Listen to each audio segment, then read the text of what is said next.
వరలక్ష్మి వ్రత శుభాకాంక్షలు అందరికీ కూడా.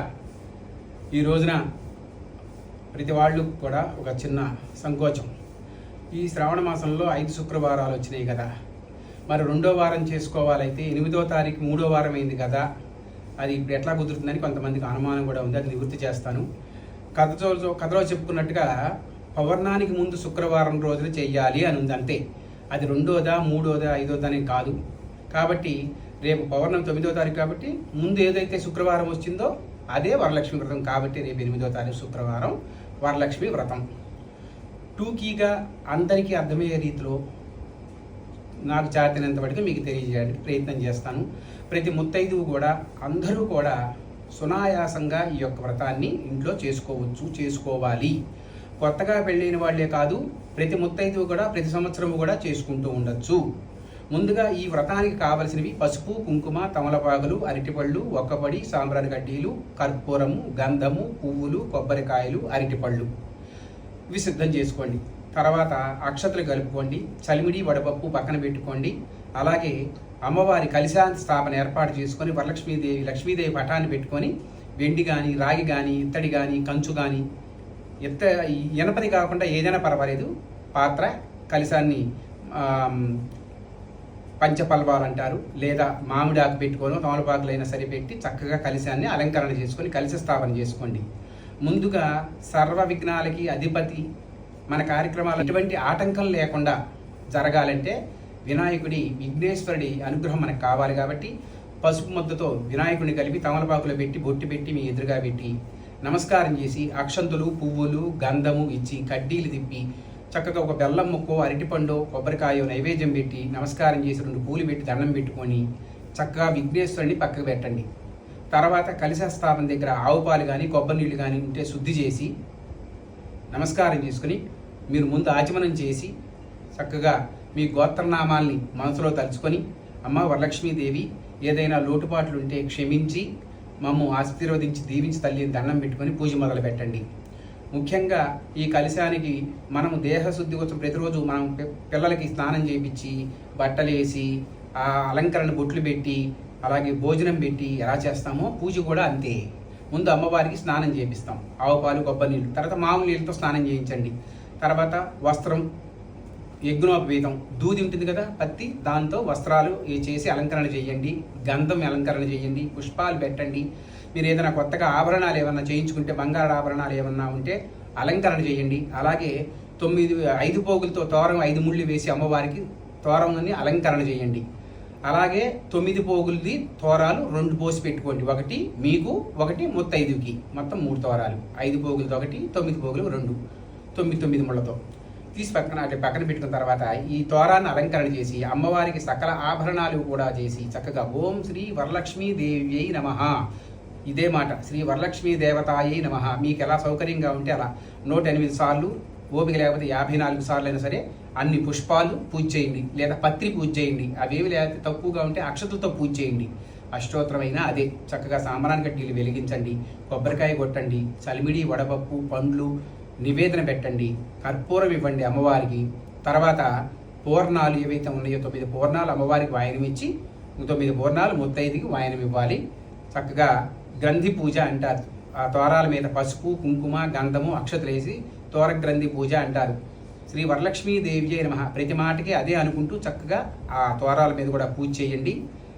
మీరు ఒక తారం చేతికి చుట్టుకొని ముత్తైదుకు ఒక తోరం కట్టి ఆ వాయనం అనేది ఇచ్చుకోండి.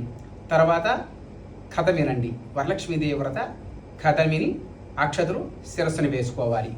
ఇక్కడ కొత్తగా వివాహం చేసుకుని మొదటిసారి యొక్క వరలక్ష్మి వ్రతం నోచుకున్న వాళ్ళైతే అత్తగారు చక్కగా చీర, జాకెట్టు, ఆభరణాలు, శ్రావణ పట్టిలాగా అన్నీ తీసుకొచ్చి పెడతారు.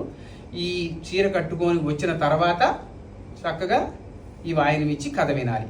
ఒకవేళ ప్రతి సంవత్సరము సహజంగా చేసుకునే స్త్రీలైతే వారు చక్కగా కొత్త చీరను కొనుక్కుంటారు. కాబట్టి ఆ చీర అమ్మవారి దగ్గర పెట్టండి, నమస్కారం చేసుకోండి. అయితే మొదటి సంవత్సరం రూపు పెడతాము. కొంతమంది ప్రతి సంవత్సరం కొనుక్కుంటూ ఉంటారు. రూపు ఉండలేకపోయినా ప్రతి సంవత్సరం చేసుకోవచ్చు. కానీ మొదటి సంవత్సరం వచ్చుకునే వాళ్ళకి మాత్రం ఖచ్చితంగా రూపు అనేది ఉంటుంది. అయితే చీరకు లేకపోతే పూజమానాల అక్కర్లేదు, జాకెట్ ముక్క అయినా పెట్టుకోవచ్చు. ఇప్పుడు మనం ఏదైతే చీర కొనుక్కున్నామో మనం కట్టుకోవాల్సింది అమ్మవారికి పెట్టి అది మనం కట్టుకుంటాం. ఓపిక లేదనుకోండి, జాకెట్ ముక్క పెట్టండి, అదే కుట్టించుకోండి. కానీ భక్తి తగ్గకూడదు. శక్తి లేకపోయినా పర్వాలేదు, ప్రతి వాళ్ళు కూడా ఈ యొక్క వ్రతాన్ని ఆచరించవచ్చు. తదుపరి దీనికి అన్నిటికంటే ముఖ్యమైనది ఏమిటరా అంటే ఈ కథ విని అక్షతలు శిరస్సును వేసుకోవాలి. ఈ కథ ఏమిటరా అంటే చక్కగా వివరంగా టూకీగా చెప్పుకుందాం. పూర్వకాలమందున కుండిని నగర గ్రామంలో చారుమతి ఒక బ్రాహ్మణ స్త్రీ ఉందిట. ఆవిడ మహాసాధ్వి, ఇల్లాలు, పతియే ప్రత్యక్ష దైవమని చక్కగా తన అత్తమామల్ని సేవించుకుంటూ భర్తకి పాదపూజలు చేసుకుంటూ పతివ్రత శిరోమణిగా విరాజిల్లుతూ దాన ధర్మాలు చేస్తూ ఉన్నటువంటి ఆ చారుమతిని చూసి లక్ష్మీదేవికి ముచ్చటేసిందిట. ఈ యొక్క వృత్తాంతం ఎవరు చెబుతున్నారు? పరమేశ్వరుడు పార్వతీదేవి చెబుతున్నారు. స్త్రీలు సౌభాగ్యంగా ఉండడానికే అనేక రకమైనటువంటి స్త్రీల వ్రతాల్లో వరలక్ష్మీ వ్రతం అనేది ముఖ్యమైంది అని చెప్పడం ప్రారంభించారు. ఈ చారుమతిని చూసి ఆ ముచ్చటేసినటువంటి లక్ష్మీదేవి వరలక్ష్మి అవతారం ఎత్తి ఆవిడ నిద్రిస్తున్న సమయంలో, అమ్మాయి నీ భక్తికి మెచ్చాను, నీకైనా వరాలు ఇస్తాను, కాకపోతే శ్రావణ మాసంలో పౌర్ణానికి ముందు శుక్రవారం రోజున నన్ను సేవించినట్లయితే నీ కోరికలన్నీ కూడా తీరుతాయని చెప్పి మాయమైపోయిందిట. సహజంగా మనం కళలు పట్టించుకోము, కళే కదా అని వదిలేస్తాం. కానీ చారుమతి కళను గుర్తుపెట్టుకొని వేకువజామున లేచి తన భర్తకి అత్తమామలకి చెప్పింది. వాళ్ళందరూ కూడా అలాగే అమ్మ చక్కగా నోచుకోమన్నారు. అందరూ ఆ నోట గ్రామం అంతా కూడా తెలిసిపోయింది. ఆడవాళ్ళందరూ కూడా ఎదురు చూస్తూ ఉన్నారు. ఇంతలో శ్రావణ మాసం రానే వచ్చింది. పౌర్ణానికి ముందు శుక్రవారం రోజున చక్కగా ఒక పీఠాన్ని ఏర్పాటు చేసుకొని కొత్త బియ్యాన్ని ఉంచి, కొత్త వస్త్రం మీద బియ్యాన్ని ఉంచి, తర్వాత కలశ స్థాపన చేసుకొని నానా రకాలుగా అలంకరణలన్నీ కూడా చేసుకొని కలశ స్థాపన చేసుకొని అమ్మవారిని సేవించి ముత్తైదుకి 9 పోగుల తోరాన్ని అలాగే వాయినంగా ఇచ్చి వాళ్ళ ఆశీస్సులు పొంది చక్కగా షోడశోప పూజలన్నీ కూడా చేసుకొని చివర్లో ప్రదక్షిణ చేస్తున్నారట. యాని గాని జపాని జన్మాంతర్గతాని చ తాని దాని ప్రదక్షంతే ప్రదక్షిణం పదే పదే పాపోహం పాప కర్మాహం పాపాత్మా పాప సంభవ త్రాహిమాన్ కృప యాదేవ దృఢాగతవత్సల అన్యదాసడ అన్నాస్తి తమేవ దృఢం మమ తస్మాత్ కారుణ్య భావేవ రక్ష రక్షో మహేశ్వరి అంటూ ఈ మంత్రం చదువుతూ మొదటి ప్రదక్షిణ చేయగానే గల్లు గల్లు అని శబ్దం వినబడిందిట. భక్తులకి చారుమతికి కూడా ఏమిటా అని చక్కగా కిందకు చూసుకుంటే మువ్వలు, అందెలు, పట్టీలు అన్నీ కూడా ఆభరణాలు వచ్చినాయి. అమ్మో ఇదే లక్ష్మీ కటాక్షంలా ఉందని రెండో ప్రదక్షిణ చేసేసరికల్లా కంఠాభరణాలు, హస్తాభరణాలు, ఒళ్ళంతా బంగారమయమైపోయిందిట. మూడో ప్రదక్షిణ చేసేసరికల్లా వాళ్ళ ఇళ్ల దగ్గర కూడా అష్టైశ్వర్యాలు వచ్చినాయి. వీళ్ళందరినీ ఇళ్లకి తీసుకెళ్ళటానికి ఏనుగులు, గుర్రాలు సిద్ధంగా, రథాలు సిద్ధంగా ఉన్నాయిట. వీళ్ళందరూ కూడా సంతసించి, అమ్మ చారుమతి నీ వల్ల మేమందరం కూడా ఆ యొక్క వరలక్ష్మీదేవి అనుగ్రహానికి పాత్రులమయ్యామమ్మా, స్వార్థ చింతన లేకుండా మా అందరికి కూడా పంచావు, నువ్వు త్వరగా 100 కాలాలు పచ్చగా ఉండాలమ్మా అని వీళ్ళందరూ కూడా ఆశీర్వదించి ఎవరి వెళ్ళకి వాళ్ళు ఆ ఏనుగులు, గుర్రాలు ఎక్కేసి వెళ్ళిపోయారట. అప్పటి నుంచి కూడా కలియుగంలో ప్రతి స్త్రీ కూడా ముత్తైదువు శ్రావణ మాసంలో పౌర్ణానికి ముందు శుక్రవారం రోజున ఈ యొక్క వరలక్ష్మి వ్రతాన్ని ఆచరించి తరించుతూ ఉన్నారు అని చెప్పేసి ఈ యొక్క పరమేశ్వరుడు పార్వతీమాతకి ఈ యొక్క అధ్యాయం చెప్పి సమాప్తం చేశారు. హర నమ పార్వతీపతయే, హర హర మహాదేవ హర. మీరు ఇందాక కథ చెప్పే ముందు కాసిన అక్షతలు చేతితో పుచ్చుకొని కూర్చోవాలి. కథ అంతా విన్న తరువాత మీ చేతిలో ఉన్న అక్షంతల సగం ఆ కలిసిన దగ్గర అమ్మవారి దగ్గర పాదాల దగ్గర ఉంచేసి మిగతా సగం మీరు శిరస్సుని వేసుకోవాలి.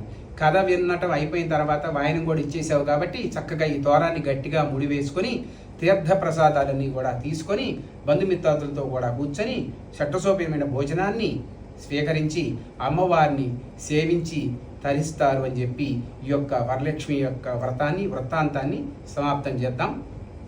జై హనుమాన్.